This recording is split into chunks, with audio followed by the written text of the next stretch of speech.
नीयत का खेल, एक प्रेरणादायक कहानी। यह एक सच्चे और सदाचारी वैद्य जी की बात है, जिनका एक छोटा सा दवाखाना था।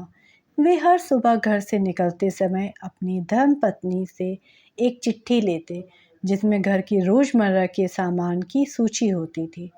चिट्ठी पढ़कर वे हिसाब लगाते कि घर का खर्च कितना है, और उसी के अनुसार वे दवा खाने में रोगियों से फीस लेते थे। जब तक चिट्ठी के अनुसार रुपए इकट्ठे नहीं होते, वे हर मरीज से फीस लेते थे, और उसके बाद चाहे कोई कितना भी अमीर क्यों ना हो, उनसे एक पैसा भी नहीं लेते थे। यह उनका सालों से चला आ रहा नियम था। जितना चाहिए उतना ही लेना, बस, न कम न ज़्यादा।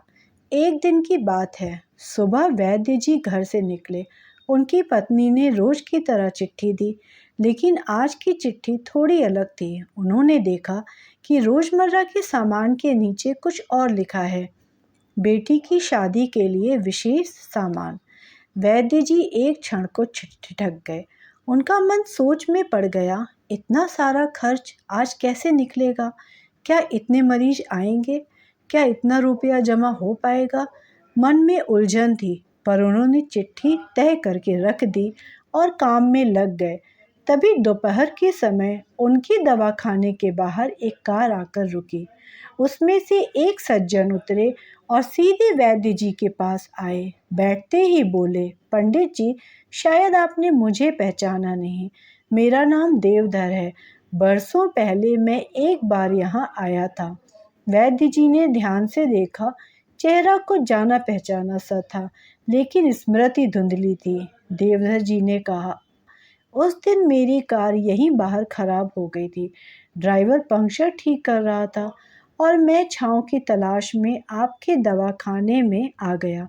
तभी एक छोटी बच्ची, शायद आपकी बेटी, बार बार आपको खींच रही थी और कह रही थी, बाबूजी चलो, भूख लगी है।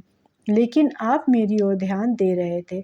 मैं बीमार नहीं था, लेकिन फिर भी मैंने आपसे मजाक में कहा कि संतान नहीं हो रही है। आपने बिना कुछ पूछे एक पुड़िया बना दी और कहा, इसे ले जाइए। जब मैंने पैसे देने चाहे तो आपने मना कर दिया। तभी किसी ने कहा कि आज का वैद्य जी का हिसाब पूरा हो गया है, अब ये किसी से पैसे नहीं लेंगे। उस दिन मैं समझ गया कि आप कैसा जीवन जी रहे हैं। मैं घर जाकर अपनी पत्नी को सब बताया। आज मेरे 2 बच्चे हैं। उसी दवा की कृपा से आज जब मैं अपनी भांजी की शादी का सामान लेने निकला, ना जाने क्यों वह छोटी सी गुड़िया बार बार याद आ रही थी। जो सामान लेता उसे 2-2 बार दोहराता। यह सुनकर वैद्य जी की आंखें नम हो गईं।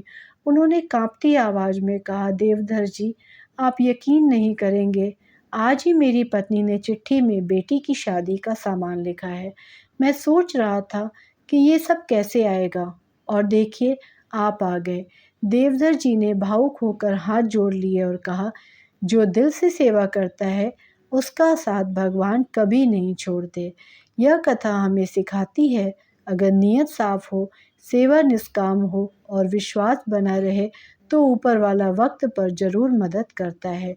जो अच्छा करेगा उसे अच्छा ही मिलेगा। धन्यवाद।